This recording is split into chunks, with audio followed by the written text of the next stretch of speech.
বিসমিল্লাহির রহমানির রহিম। রাজশাহী বিভাগীয় অনলাইন স্কুলের পক্ষ থেকে প্রিয় শিক্ষার্থীদেরকে জানাচ্ছি অনেক অনেক প্রীতি ও শুভেচ্ছা। শুভেচ্ছাতে আমি মোহাম্মদ মাহমুদুল্লাহ কালাউদ্দিন, সহকারী শিক্ষক, Pabna collectorate public school and college. প্রিয় শিক্ষার্থী বন্ধুরা, আমাদের আজকের আলোচনার বিষয় রসায়ন চতুর্থ অধ্যায় মৌলের পর্যায়বৃত্ত ধর্ম। আমি গত ভিডিওটিতে তোমাদের সাথে আলোচনা করেছিলাম পর্যায় সারণীর বৈশিষ্ট্য, পর্যায় সারণীতে মৌলের অবস্থান নির্ণয় এবং পর্যায় সারণীর গুণবৃদ্ধি।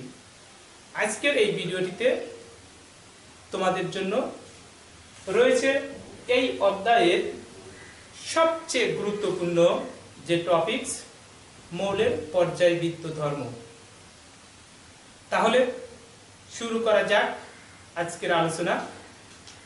মৌলের পর্যায়বৃত্ত ধর্ম কি? যদি প্রশ্ন করি যে মৌলের পর্যায়বৃত্ত ধর্ম কি, পর্যায়বৃত্ত ধর্ম হচ্ছে মৌলের সেই ধর্ম, এটা কোনো গলনাঙ্ক স্ফুটনাঙ্ক নয়, এটা হচ্ছে সেই ধর্ম যে ধর্মগুলো একই পর্যায়ে বা একই গ্রুপে পারমাণবিক সংখ্যা বৃদ্ধির সাথে সাথে ধর্মের ক্রম পরিবর্তন হয়। অর্থাৎ পারমাণবিক সংখ্যা বাড়লে কোনো মৌলের যে ধর্মগুলো ক্রমান্বয়ে হয় বাড়ে, না হয় কমে, সেটা একই পর্যায়ে এবং একই গ্রুপের ক্ষেত্রে প্রযোজ্য। এরকম পর্যায় সারণীর যে কিছু ধর্ম রয়েছে, সেই ধর্মগুলোর মধ্যে ধাতব ধর্ম, অধাতব ধর্ম, পরমাণুর পারমাণবিক আকার, আয়নীকরণ শক্তি, ইলেকট্রন আসক্তি, তড়িৎ ঋণাত্মকতা ইত্যাদি, আমরা এই বিষয়গুলো নিয়ে আজকে আলোচনা করব। প্রিয় শিক্ষার্থী বন্ধুরা, তাহলে আর দেরি নয়, তোমরা তোমাদের বইটি সাথে নিয়ে, খাতা কলম হাতে নিয়ে বসে পড়ো। দেখা যাক আমাদের আজকের আলোচনা থেকে আমরা কি গ্রহণ করতে পারি বা আমি তোমাদেরকে কি দিতে পারি। প্রিয় শিক্ষার্থীরা, যে বিষয়টি আমি অনেক সময় বলে থাকি শিক্ষার্থীদের, সেটা হচ্ছে কোনো বিষয় একবার শোনা আর সেই বিষয়টা 10 বার পড়ার কিন্তু সমান। অতএব তুমি বাসায় পড়ে 10 বার ঘ্যান ঘ্যান ঘ্যান ঘ্যান করে পড়বা, তার চেয়ে যদি তুমি একবার ভিডিওটি শোনো তাহলে কিন্তু তোমার সমান কাজে লাগবে। তাই আমরা ভিডিওটি সবাই মনোযোগ সহকারে দেখব, এই আশা ব্যক্ত করে শুরু করছি মৌলের পর্যায়বৃত্ত ধর্ম। তাহলে মৌলের পর্যায়বৃত্ত ধর্মের মধ্যে প্রথমেই রয়েছে আমাদের ধাতব এবং অধাতব ধর্ম। তাহলে আমরা 1 নম্বরে আলোচনা করব ধাতব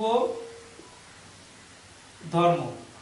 ধাতব ধর্ম আমরা যদি আসি, যে ছোটবেলায় যখন পড়ছি ধাতু কাকে বলে, সাধারণত যে সকল মৌল ওজনে ভারী, আঘাত করলে ঝনঝন শব্দ হয়, তাপ ও বিদ্যুৎ সুপরিবাহী, তাদেরকে ধাতু বলে। এটা পুরাতন সংজ্ঞা, ছোটবেলার সংজ্ঞা। আমরা একটু নবম শ্রেণীতে, মাধ্যমিক ক্লাসে নবম শ্রেণীতে উঠছি, আমরা এখন যে সংজ্ঞাটা করব, ধাতু হচ্ছে তারা যারা অতি সহজে তার বহিস্থ কক্ষপথে ইলেকট্রন ত্যাগ করে ধনাত্মক আধান উৎপন্ন করতে পারে। তাহলে কোন মৌল যখন বহিস্থ কক্ষপথে ইলেকট্রন ত্যাগ করে ধনাত্মক আধান উৎপন্ন করতে পারে, তখন সেই মৌলটি ধাতু, না হলে ধাতু নয়। সাধারণত কারা ধাতু ইলেকট্রন ত্যাগ করে? প্রিয় শিক্ষার্থী বন্ধুরা, হ্যাঁ, পর্যায় সারণীর বাম দিকে গ্রুপ 1 এবং 2 এর মৌলগুলো অতি সহজে ইলেকট্রন ত্যাগ করতে পারে। একদম সঠিক উত্তর বলেছো তোমরা। পর্যায় সারণীর বাম দিকে গ্রুপ 1 এবং 2 এ অবস্থিত মৌলগুলো অতি সহজে ইলেকট্রন ত্যাগ করে ধনাত্মক আধান উৎপন্ন করতে পারে। কেন পারে প্রিয় শিক্ষার্থী বন্ধুরা? হ্যাঁ, ঠিক বলেছো, যে একই পর্যায়ে অন্যান্য মৌলের তুলনায় বাম দিকে অবস্থিত মৌলগুলোর আকার বড়। যখন আকার বড় হয় তখন বহিস্থ কক্ষপথের ইলেকট্রনের প্রতি নিউক্লিয়াসের আকর্ষণ ক্ষমতা কম থাকে। তাই বহিস্থ কক্ষপথের ইলেকট্রনের প্রতি যখন আকর্ষণ কম থাকে, সেই ইলেকট্রনটা অতি সহজেই তারা ত্যাগ করতে পারে। তাই সোডিয়াম একটা অতি সহজেই একটা ইলেকট্রন ত্যাগ করতে পারে। ত্যাগ করে সে কি করে? ধনাত্মক আধান উৎপন্ন করতে পারে। পটাশিয়াম একটা ইলেকট্রন ত্যাগ করে পটাশিয়াম ধনাত্মক আধান উৎপন্ন করতে পারে। ম্যাগনেসিয়াম 2টি ইলেকট্রন ত্যাগ করে ম্যাগনেসিয়াম 2+ আয়ন উৎপন্ন করতে পারে। কিন্তু সোডিয়াম যত সহজে একটা ত্যাগ করে, ম্যাগনেসিয়াম তত সহজে একটা ত্যাগ করে না, তার চেয়ে বেশি কঠিন অবস্থা হয়। কেন? কারণ এই সোডিয়ামের চাইতে ম্যাগনেসিয়ামের আকার ছোট, আকার ছোট হলে সে সহজে ইলেকট্রন ত্যাগ করতে পারে না। তাই এই সোডিয়ামের ধাতব ধর্ম বেশি, এই ম্যাগনেসিয়ামের ধাতব ধর্ম তার চেয়ে কম। এরকম ভাবে যখন আমরা কোনো পর্যায়ে বাম থেকে ডাইনে যাব, তার ধাতব ধর্ম কমবে, অর্থাৎ পর্যায় সারণী একই পর্যায়ের বাম দিকের মৌলগুলোর ধাতব ধর্ম সবসময় কি? ধাতব ধর্ম বেশি। বাম দিকে অবস্থিত মৌলের ধাতব ধর্ম বেশি। তাহলে একই পর্যায়ের ক্ষেত্রে বাম দিকে অবস্থিত মৌলের ধাতব ধর্ম বেশি। কেন? কারণ এইটার আকার কি? বড়, বড়র কারণে সে সহজে ইলেকট্রন ত্যাগ করতে পারে। আমরা যদি একই পর্যায়ে না যেয়ে যদি একই গ্রুপে চিন্তা করি, সোডিয়াম এবং পটাশিয়াম একই গ্রুপের মৌল, দেখো এই দুইটা মৌলের মধ্যে এবার সোডিয়ামের আকার কিন্তু ছোট, পটাশিয়ামের আকার বড়। তাহলে এটার আকার হচ্ছে ছোট আর এটা হচ্ছে বড়। যদি পটাশিয়ামের আকার বড় হয় তাহলে পটাশিয়াম অতি সহজে একটা ইলেকট্রন ত্যাগ করবে, সোডিয়াম তখন তার চেয়ে পরে ইলেকট্রন ত্যাগ করবে। তাহলে পরমাণুর আকার যদি ছোট হয় তাহলে তার ধাতব ধর্ম কি হয়? বৃদ্ধি পায়। আর পরমাণুর আকার যদি বড় হয় ধাতব ধর্ম হ্রাস পায়। পরমাণুর আকারের সাথে এটা অনেকটাই সম্পর্কিত। এই গেল আমাদের ধাতব ধর্ম। এবার অধাতব ধর্ম। অধাতব ধর্ম আবার কি? মানে কোন মৌল যখন ইলেকট্রন গ্রহণ করে, আধুনিক সংজ্ঞা অনুসারে কোন মৌল যখন ইলেকট্রন গ্রহণ করে ঋণাত্মক আধান উৎপন্ন করে সেই মৌলকে অধাতু বলে। আর এই যে ইলেকট্রন গ্রহণ করার ক্ষমতা, সেই ধর্মটাকে বলা হয় অধাতব ধর্ম। তাহলে এটাও একটা পর্যায়বৃত্ত ধর্ম। কেননা একই পর্যায়ে যখন বাম থেকে ডাইনে যাওয়া যায়, বামের মৌলগুলো যেমন অতি সহজে ইলেকট্রন ত্যাগ করে, ডাইনের মৌলগুলো অতি সহজে ইলেকট্রন গ্রহণ করতে পারে। অর্থাৎ ডাইন পাশে যে মৌলগুলো আছে তারা অতি সহজে ইলেকট্রন গ্রহণ করতে পারে, তাই তাদের অধাতব ধর্মটা বেশি। তাহলে পর্যায় সারণীর বাম দিকের মৌলের ধাতব ধর্ম বেশি, ডান দিকের মৌলের অধাতব ধর্ম বেশি। প্রিয় শিক্ষার্থী বন্ধুরা, আশা করি ধাতব এবং অধাতব ধর্ম কি এই বিষয়গুলো তোমরা ক্লিয়ার বুঝতে পারছো।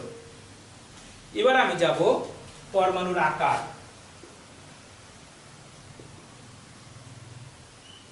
পরমাণুর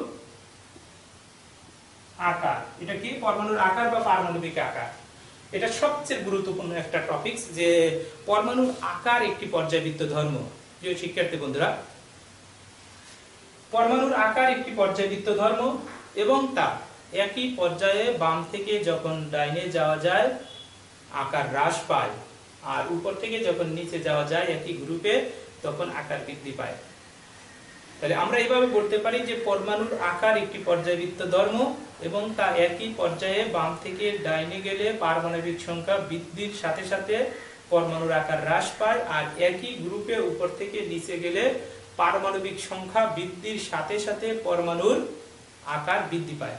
মানে কেন এই ভিন্নতা? প্রিয় শিক্ষার্থী বন্ধুরা, মনে করো একই পর্যায়ে বলো sodium, magnesium, aluminium, silicon, phosphorus, sulphur, 11, 12, 13, 14, 15, 16, তারপরে ক্লোরিন, এরা একই পর্যায়ের মৌল। তারপরে মনে করো এখানে lithium, potassium, rubidium, caesium, francium, এরা একই গ্রুপের মৌল। আমি এখন এদের ক্ষেত্রে ব্যাখ্যা করব যে এই যে পারমাণবিক সংখ্যা বাড়লো কত, 11, 12, 13, 14, 15, 16, 17, এদিকে যখন গেল তখন আকার হ্রাস পেল, আকার হ্রাস পায়, আর এদিকে যখন আসে বৃদ্ধি পায়। কেন? প্রিয় শিক্ষার্থী বন্ধুরা, এই যে একই পর্যায়ে পারমাণবিক সংখ্যা বৃদ্ধির সাথে সাথে নিউক্লিয়াসে একটি করে প্রোটন এবং বহিস্থ কক্ষপথে একটি করে ইলেকট্রন যুক্ত হয়।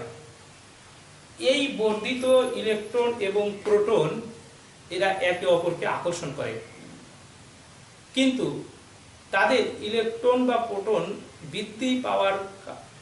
বৃদ্ধি পেলেও তাদের মধ্যে নতুন কোনো শক্তি স্তর বা কক্ষপথ যুক্ত হয় না, অর্থাৎ দূরত্ব বৃদ্ধি পায় না।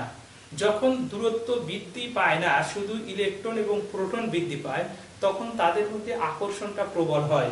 তখন মনে করো এরকম একটা মৌলের আকার ছিল, এই আকারটা এরকম যখন ছিল, যখন এই নিউক্লিয়াসের প্রতি যখন আকর্ষণ খুব বেশি হয়, তখন আকারটা এরকম সংকুচিত হয়।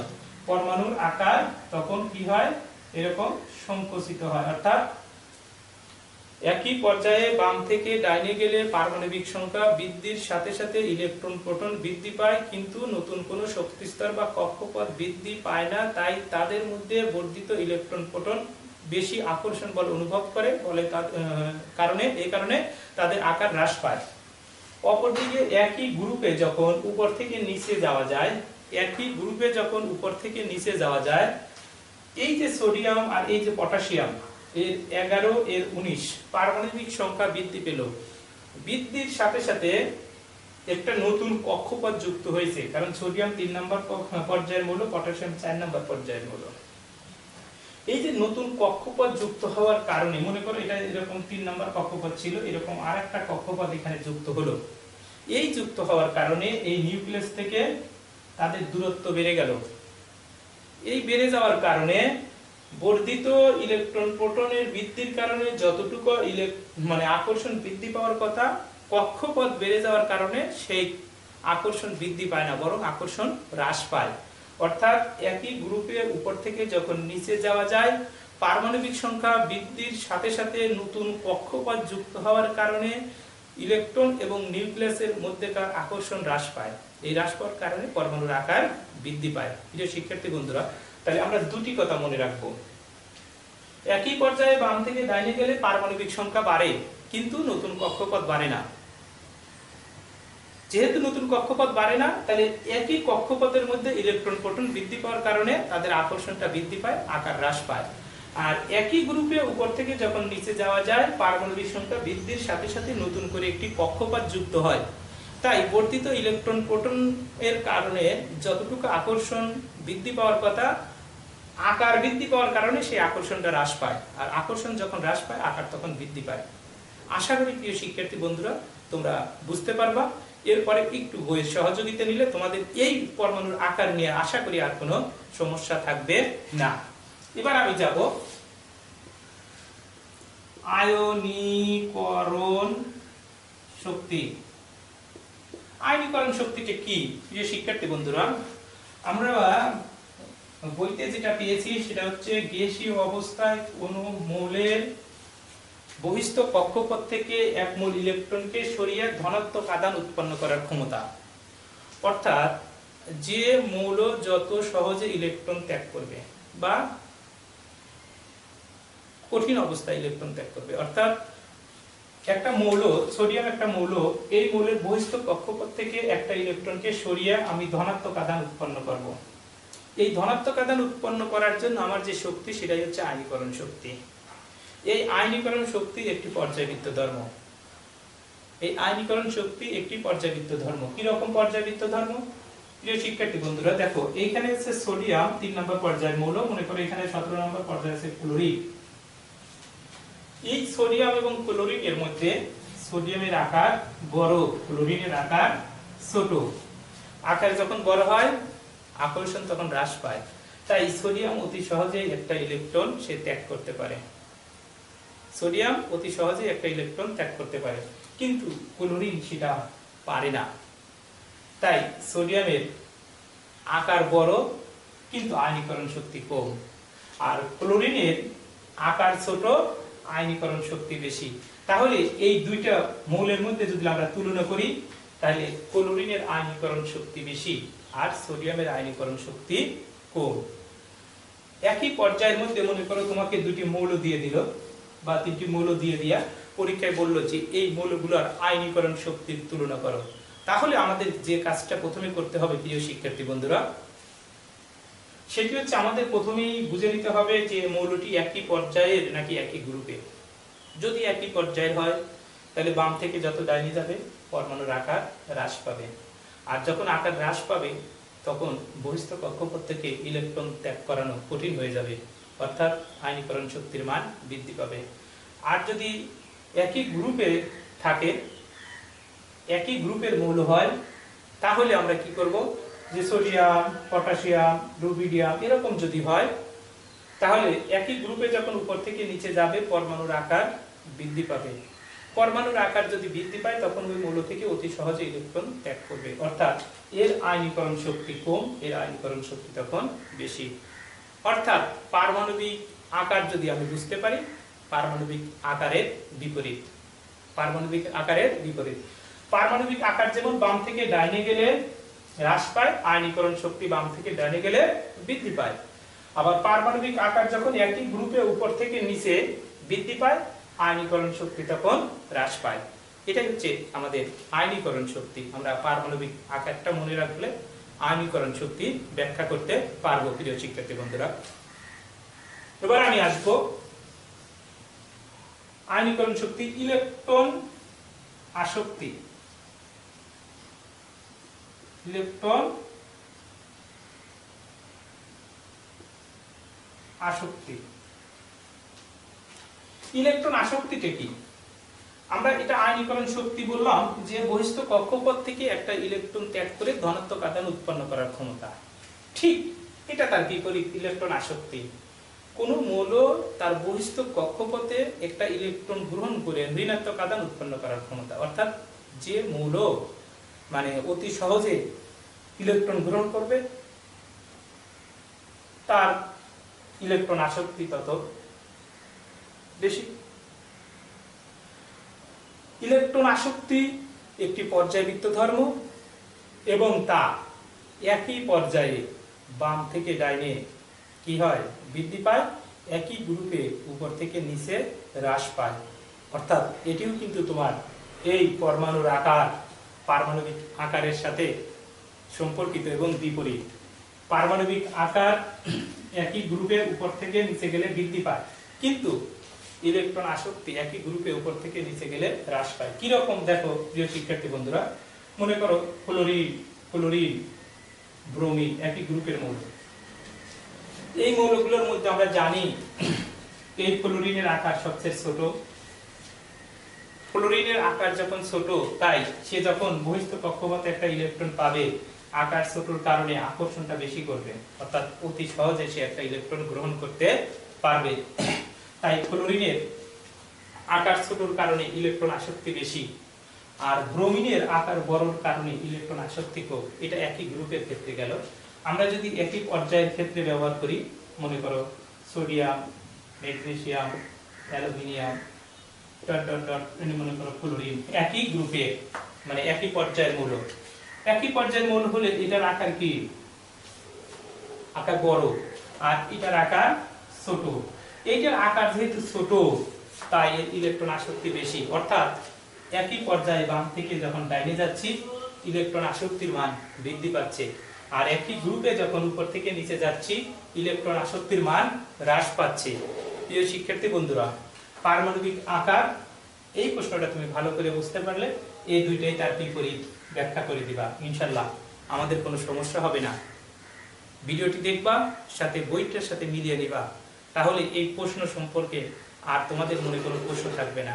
তারপরেও যদি প্রশ্ন থাকে প্রিয় শিক্ষার্থী বন্ধুরা, বিভিন্ন সময় ফেসবুক লাইভ ক্লাসে আসবো, কমেন্ট করবা, আশা করি উত্তর দেওয়ার চেষ্টা করব। এবার আমার যে প্রশ্ন এটা আলোচনা করব আমি, সেটা হচ্ছে ইলেকট্রন আসক্তি গেল, আয়নীকরণ শক্তি গেল, পরমাণুর আকার গেল, এবার তড়িৎ ঋণাত্মকতা। তড়িৎ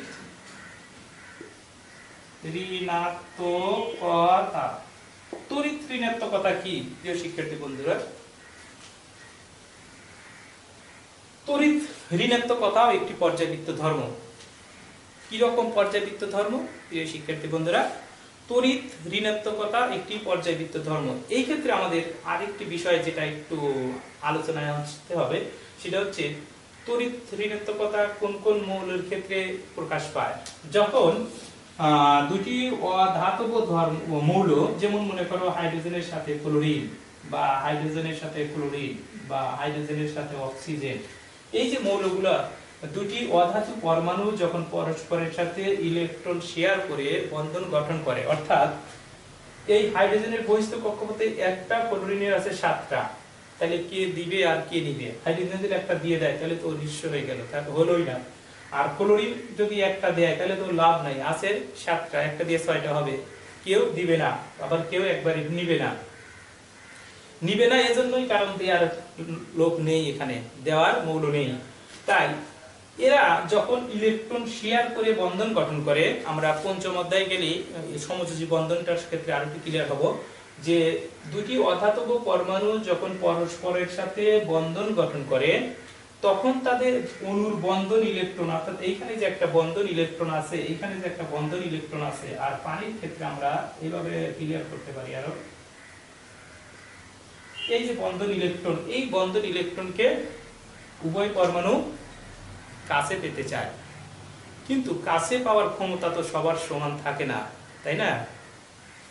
ফ্লোরিনের ইলেকট্রন আসক্তি বেশি, আমরা ইতিপূর্বের প্রশ্নে আলোচনা করেছি, ফ্লোরিনের ইলেকট্রন আসক্তি বেশি, ক্লোরিনের ইলেকট্রন আসক্তি হাইড্রোজেনের তুলনায় বেশি, অক্সিজেনের ইলেকট্রন আসক্তি হাইড্রোজেনের তুলনায় বেশি। তাই ইলেকট্রন আসক্তি বেশি হওয়ার কারণে এখানে ফ্লোরিন পরমাণু তার বন্ধন ইলেকট্রন তার নিজের দিকে টেনে নিতে চায়, কিন্তু সম্পূর্ণ টেনে নিতে পারে না, আংশিক টেনে নেয়। তাই এই মৌলটা আংশিক বা ডেড নেগেটিভ হয়। ঠিক অনুরূপভাবে এই মৌলটা আংশিক নেগেটিভ হয়। এরকম সমযোজী বন্ধনে আবদ্ধ কোনো অণুর বন্ধন ইলেকট্রন কোনো একটি পরমাণুর দিকে অধিক ধাবিত হওয়াকে বলা হয় তড়িৎ ঋণাত্মকতা। আর এই তড়িৎ ঋণাত্মকতা একটি পর্যায়বৃত্ত ধর্ম, অর্থাৎ বাম দিক এবং ডান দিকের মৌলগুলোর মধ্যে বাম দিকের মৌলগুলোর তড়িৎ ঋণাত্মকতা ও ডান দিকের মৌলগুলোর তড়িৎ ঋণাত্মকতা বেশি। প্রিয় শিক্ষার্থী বন্ধুরা, আমরা এতক্ষণ মৌলের পর্যায়বৃত্ত ধর্ম নিয়ে যে আলোচনা করলাম, ধাতব ধর্ম, অধাতব ধর্ম, পরমাণুর আকার, আয়নীকরণ শক্তি, ইলেকট্রন আসক্তি, তড়িৎ ঋণাত্মকতা। আমি আবারও বলছি প্রিয় শিক্ষার্থী বন্ধুরা, তোমাদের এই প্রশ্নগুলো কিন্তু এই অধ্যায়ের জন্য খুবই খুবই খুবই গুরুত্বপূর্ণ। আমরা এই সবগুলো প্রশ্ন নিজের মতো করে পড়ব, বাসায় বিভিন্ন গ্রুপের বা পর্যায়ের মৌল দিয়ে নিজেরাই দেখব যে কোনটির আকার বেশি হবে, কোনটির আয়নীকরণ শক্তি বেশি হবে, কোনটির ইলেকট্রন আসক্তি বেশি হবে, কোন মৌলটির তড়িৎ ঋণাত্মকতা বেশি, অর্থাৎ নিজেরাই প্রশ্ন করব। সেই ছাত্রই সবচেয়ে শ্রেষ্ঠ ছাত্র, ভালো ছাত্র, যে নিজে নিজে প্রশ্ন করে এবং প্রশ্নগুলোর উত্তর বের করার চেষ্টা করে। তাই আমরা বাসায় বসে বসে এই ছুটিকালীন সময়ে অনলাইনে বিভিন্ন ক্লাস তোমরা দেখছো, এরকম বিভিন্ন ক্লাস দেখতে থাকবা। আমি আগেই বলেছি 10 বার পড়বা আর 1 বার শুনবা সমান হবে। তাই শুধু ঘ্যাম ঘ্যাম করে পড়বা না, এরকম অনলাইনের ভিডিওগুলো দেখতে থাকবা। এই অধ্যায়ে পরবর্তীতে পর্যায় সারণীর যে কিছু ব্যতিক্রম এবং পর্যায় সারণীর বিভিন্ন গ্রুপে অবস্থা